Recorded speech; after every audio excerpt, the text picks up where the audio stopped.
All right, let's move it along here. Number 2 on this list. We never did get to hour 2, did we? We're just going to break this thing up. Yeah, just break it up later. Be all Yeah, right. my bad, guys. I dropped the ball. Number 2, Aaron Banks' arrival at left guard. The Packers bolstered their interior line by signing former San Francisco 49ers guard Aaron Banks to a 4-year, $77 million contract, making him the 6th highest paid guard in the NFL. When you hear that, you got to take it with a grain of salt. What are you going off of? Are you going off of guaranteed money? I guarantee you that's not it, right? Are you going off of average annual value? Because that really doesn't matter. Are you going off cap hit? To me, guaranteed money and cap hits the things that I'm most, worried about, I guess you could say. So I kind of throw that out the window when you hear that mention that he's the 6th highest paid guard in the NFL. At 6'5", 324 pounds, Banks is a dominant run blocker who allowed just 1 sack in 2024 per Pro Football Focus. His signing, reported by ESPN's Rob Demovsky, enabled Jenkins' move to center and signals a commitment to a physical, rush-heavy offense. Banks' size and grit align with Coach LaFleur's scheme, but his pass blocking, while solid, ranked below Jenkins' 2024 performance. Building chemistry with Jenkins and left tackle Rasheed Walker during OTAs will be crucial to maximizing the line's potential against formidable NFC North defenses like the Detroit Lions. So this is another one of those things too. When we seen the signing, we were like, whoa, didn't see that one coming. I think we would all agree we weren't over the moon about the Aaron Banks signing. But Goody being willing to give that money tells you what he thinks about him, right? It kind of aligns with the whole Anthony Belton thing as well. But Jacob, what do you think about the Aaron Banks signing? We don't have to spend a whole lot of time on it. I just feel like it's definitely noteworthy because that's what's caused this shakeup. And if Goody hits on this one, bro, we're good. Yeah. I'm not going to lie, I wasn't pumped about it. I was very shocked at the number. Again, like always, when you take a look at the actual contract, you realize what it really means and what the actual – that's true. The money was definitely a big shock for me. You guys know me, how cheap I am. But then you look at that size, 6'5", 324. What he did in San Francisco as far as PFF-wise, again, wasn't the best, but – obviously something in him Goody saw that he was worth that money. And it's one puzzle piece on that offensive line that we kind of don't have to worry about. At least that's the goal here. That's knock on wood. That's why you pay a guy that much money, is because you just plug and play that is going to be your left guard. So with that aspect, I'm happy that he's, that he's in that position. So now he's got to prove it. What do you think, Emilio? Are you still here with us? Yeah, sorry, I had to go get a refill. Aaron Banks, yeah, I think looking at it after the fact now, I feel bad for Elton because of it, but it was the right thing for the team because we had a hole on our offensive line. What if Aaron Banks comes out and just doesn't even, make a stand? We need him to hold up, he needs to be able to play well. But if Belton takes his spot by week 9, I mean, are we going to be mad at it? Are we going to be excited? I think that you had to be excited that Belton tore up, but I think the process was right in bringing him in to solidify it. Yeah, and I think that's a great point because on the surface, don't get me wrong, the Goody haters would roast him over a rookie beating out his prized possession in free agency. But I could give a rat's ass, to be honest with you, because the money's the same.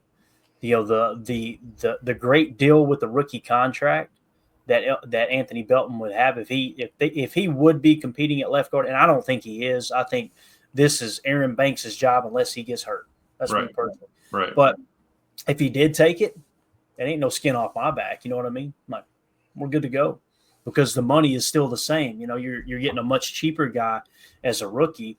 Now, like we had pointed out with the contract, see you, Jacob. Appreciate you, buddy.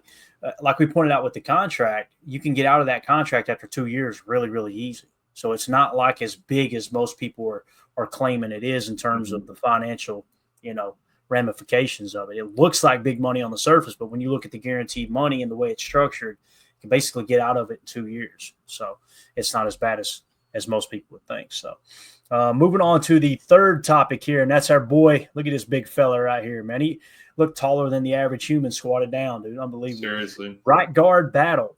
And people are going, what are you talking about? Sean Ryan versus Anthony Belton? That's what I said. All right. And someone in the chat earlier actually mentioned about Morgan. We'll talk about that in a minute. I got it marked there, Prince. You mentioned it some time ago, and it's going to apply here in a second. But this has been kind of one of the talking points here, man. Right guard battle, Sean Ryan versus Anthony Belton. It says the right guard position is a battleground between incumbent Sean Ryan and rookie Anthony Belton, a second-round pick in the 2025 NFL Draft. Ryan, a 2022 third-rounder, started all 17 games in 2024, playing 88.8% of the snaps, but ranking 38th among 65 guards in pass blocking efficiency per Pro Football Focus, with 4 sacks and 23 pressures allowed. Belton, a 6'6", 336-pound tackle/guard hybrid from NC State, brings mauling size, prompting Gutekunst to compare him to former Packers guards T.J. Lang and Josh Sitton. While Belton's college experience was at left tackle, his physicality suits the interior. And Packers insider Zach Cruz noted on X that the team sees the offensive line as a priority. Ryan's experience gives him an edge, but Belton's potential could see him push for snaps in training camp, shaping the line's right side. And the reason I mention that is because on Wilde and Tausch, those guys were talking like Goody probably sees him as a right guard or as a guard to compete, and they basically said he's not going to be in a competition with Aaron Banks because they gave Aaron Banks that money, which means if they truly see him as a guard, then, and I think Goody said it at the press conference at the draft, I believe he said something about, he can play both guard positions and both tackle positions. But with Goody specifically mentioning, which we'll talk about here in a second, Jordan Morgan competing for left tackle, that would kind of infer, okay, Jordan Morgan's not going to be playing right guard, and Anthony Belton will be competing with it. So I just wanted to mention that. And here's the other thing too, Emilio. We talk about this all the time. Matt LaFleur is going to say it first day of camp when he's asked about offensive line. We're going to get the best 5 on the field, right? And that may shake up, different than what any of these different scenarios we got listed here. But what do you think about that? Do you think that's a legit right guard battle, or do you think Anthony Belton will stay at left tackle? What do you think? Yeah, I think like I was saying earlier, I think the right guard is going to be easier for him to transition to in the short term, like currently. Get your head around the playbook, figure out what you need to do, what ones you're pulling on, which ones you're setting on, 3-step, 5-step, kickouts, be ready for your twist stunts, all that. I'd honestly rather have him inside. I'm glad Morgan got a chance there and bring him inside, play right guard. If you win that position, perfect. It would be like who was the Jets guy that they drafted and then the Eagles put him in at guard, so you can take a huge tackle, bring him in, play guard, and be good to go. A little bit easier transition. I'd much rather have Jordan Morgan go out there on the edge and fight for tackle. Yeah, Eric Sutherland says Glover going to beat both of them out for right guard, right, Emilio? That's a possibility. See, they shouldn't have put him at left guard against Philly. Should have put him over there on the right side. He would have been fine. Are you telling me? No, I'm kidding. That Matt LaFleur miscalculated where Travis Glover should have played against the Eagles? Emilio, that looked bad. No, but they went to him. They went to him first after everything else. Then Kadeem Telford got a shot. And Kadeem Telford got his ass kicked too. Like they both were putting turnstiles, wasn't they? It was like that Philly front is no joke, man. And I think it has a lot to do, and this is what Tauscher was talking about earlier. He thinks that Goody's seen that firsthand. Is like, all right, Philly's playing bully ball. Let's play some bully ball. Let's get a little bigger on the offensive line because don't get me wrong, we've had big offensive line. Blue was a big offensive lineman, right? We've had big boys up front. But this is a little bit different. Most of those guys were 315 and under, according to Balaga. You're talking about a guy that's over 330 pounds. Yeah. This is the list that I had earlier in the year that we referenced. Left tackle, 6'6", 325. Left guard, 6'5", 325. Center, 6'5", 310. Right guard, 6'5", 310. Right tackle, 6'4", 305. So that was prior. That was with Josh Myers at center. Yeah. So, you're looking at your center at 310, your right guard at 310, probably around 300, 300 pounds. You're adding, you brought in 50 pounds of weight just to put on the line, basically. That puts you probably over 1,600 pounds total. That is a wall right there to protect Jordan Love and degrade for Josh Jacobs. Yeah. MG Toe Legion says, can you imagine what it would be like if you were a cornerback and a pulling guard headed right towards you? Could you imagine Belton running full sprint at you, bro? And now they can't cut him anymore. Now you have to take on the block. Oof. Yeah, good luck with that. Sure. Ron Sample says, Afam sips water at the water fountains and Japanese bathrooms. There you go. All right. Appreciate that. Important information. Up next, here we go. This is another one that kind of caught me off guard a little bit. Left tackle competition, Rasheed Walker versus Jordan Morgan. All right. Says the left tackle spot pits Rasheed Walker, a 2022 7th-round pick, against 2024 first-rounder Jordan Morgan in a high-stakes competition. Walker started all 17 games in 2024, allowing 3 sacks and over 500 pass blocking snaps. That's a hell of a stat, man. Like, seriously, 3 sacks and over 500 pass blocking snaps. Yeah. Ranking among the top tackles league-wide. However, Goody emphasized Morgan's potential, saying, quote, he'll certainly get a shot at left tackle, where he started 34 games at Arizona. Morgan's rookie season was limited to 6 games due to a shoulder injury, with 120 snaps at right guard and 65 at left guard. His versatility allows him to challenge at both tackle and guard, but the Packers view him as a long-term tackle. Walker's contract year adds urgency, as a strong 2025 could secure his future, while Morgan's development may dictate the team's 2026 plan. So really what you're talking about here, Emilio, is let's say he is in a competition at left tackle. Let's say they put them all 3 in there. Anthony Belton, Jordan Morgan, and Rasheed Walker. I think Rasheed Walker wins that battle, personally. If that happens, now the position battle comes back to right guard, where it's going to be Anthony Belton, Sean Ryan, and Jordan Morgan. I hope Jordan Morgan wins that over Anthony Belton to validate that first-round pick they used on him. If Belton beats him out, no matter what the situation is, I think it does scream that Rasheed Walker, unless he's willing to take a team-friendly contract extension, which I don't expect anybody to do, because you see 3 sacks and 500 pass blocking snaps, he's going to get paid some money in free agency. I think Goody is preparing this offensive line, and this is a part of the major transition they're making. It's just happening a year.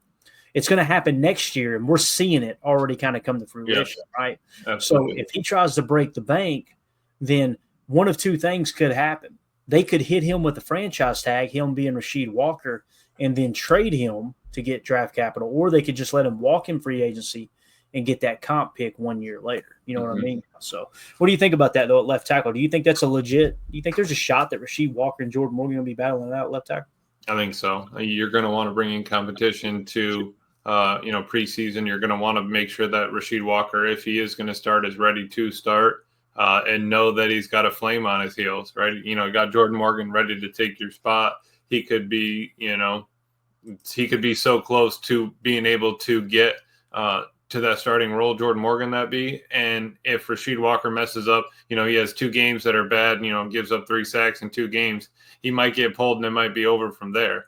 But I think that if we're looking, like Goody is long-term, maybe you do kind of want Rasheed to win it. If you think Jordan Morgan can still handle it, maybe by week 7, you're saying, all right, we can move him. A tackle got hurt somewhere else. Someone's willing to give us a 2nd-round pick, 3rd-round pick, 2/3, and whatever it is.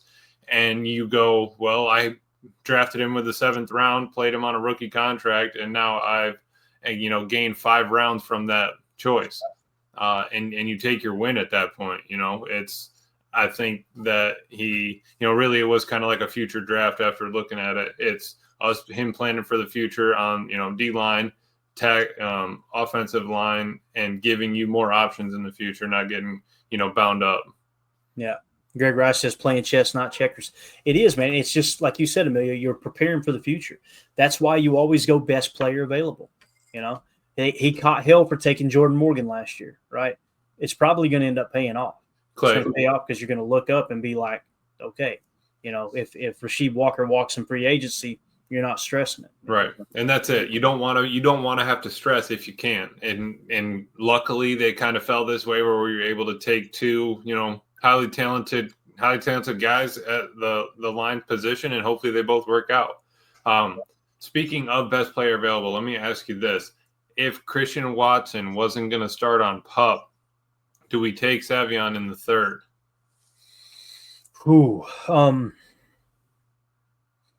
I'll raise you one better. Oh, here we go. If Christian Watson wasn't going to start on PUP, do you take Matthew Golden in the 1st? Ooh. You probably don't, man. You probably don't. Because that's a whole spot. You're all right. I'm accounting for him not being there so that we can have somebody else. Yeah. Eric Sutherland says no. I'm with you. I don't think. Now, here's the thing. I think it might be no to Matthew Golden, but the Savion Williams is more likely because the value is so great there, right? That's They had true. a second. If you read between the lines of what Goody said in the presser, if he's telling the truth, and look, I'm not going to dog him if he's not telling the truth. You don't want to give away your secrets. But he made it sound like at pick 54, I think it was Wildy that asked the question, at pick 54, Savion Williams was in play, right? And then they went Anthony Belton. And then in round 3, if he was in play at pick 54, that means they had a second-round grade on him. Mm-hmm. He wouldn't have said he was in play if he'd had a third-round grade on him, right? So if you had a second-round grade on him and you end up getting him in the third, I think it's more likely you draft Savion Williams in the third round than Matthew Golden in the first if Christian Watson isn't starting on PUP. I know this. I'm glad we got them both because I think there's an opportunity there for us to get. That's where I was kind of I thought of that earlier. I meant to ask you, and I was just thinking, light at the end of the tunnel. I think it was a good thing that it happened. There must have been a reason why. It sucked that, we lost Christian against the Bears in a game that didn't matter, all those things. But maybe there was an opening on the other side that led us to, hey, we have 2 talented wide receivers coming in that really is going to spark this offense. Because, where did we kind of struggle late in the season last year? Our defense was cranking. It was really more on our offense, puttering out. And we talked about this. I don't mean to toot our own horn, but as soon as the smoke settled from that ass kicking against Philly, I keep saying that, but to be honest with you, we played Philly better than anyone else in the playoffs. That's the reality. What they did to the Chiefs, they thumped that head, But if you looked at that game, when it was over, what did we talk about? Guys, we got beat because of the offensive line. That's what happened. We got beat up front is what happened. Jordan Love turned the ball over 3 times, and we got beat up front. One of those turnovers, I gave him a pass because it's you're not able to get anything going because they're just beating your offensive line up front every play. Let's chuck one deep, and Tay Wicks didn't, if I remember correctly, it was Tay Wicks didn't adjust to the ball in time, and the corner made a great play on it. I understand Jordan in that situation going, boys, we got to take a shot sooner or later. My God, we're not moving the ball. So with that being said, that's what we seen, and it is funny. And I don't mean to be like this, but it's aggravating when you hear the sports media at the end of the year trying to pretend like it was the pass rush was the reason that we, the Packers didn't go all the way. And we're sitting there looking at it going, boys, if you actually watch the tape, it's the offensive line that gave in. Because it's not like we didn't talk about wanting a 3-tech and needing a 3-tech of the future. Kenny's on his way out. We were planning for that. The issue was that, the wall cracked. It was like a siege, and the wall was over. Once the hole was opened up, they just started pouring through. There wasn't anything that we could do to save it, even if you have a lot of horizontal speed on offense, a lot of vertical speed on offense. If you can't get the ball and take 3 steps back, it's over. Yeah, and that's the other thing for me is, I don't know, it's just when you look at that offensive line, how it happened, no one was talking about that. We talked about it on the postgame show, and it was just man, here was the real issue. And now all of a sudden everybody's going, well, if you really focus on what happened in the Philly game, it's because the offensive line. I'm going, no crap, Sherlock. That you could see it, but everybody was just so caught up and infatuated with we ain't got a pass rush, and we end up finishing the year 8th in sacks. It's the whole year I'm going, boys, it's how we're rushing the quarterback. We're stopping the run is what's happening. Mm-hmm. You could see it all over the tape if you'll take time to watch the tape. But everybody just wanted to see 1 or 2 clips that's shared of Rashawn Gary not rushing the quarterback past the tight end and going, see, he's washed. It's how do you finish 8th in sacks and that dude led your team in sacks, but he's the one that's washed? What are we even talking about here?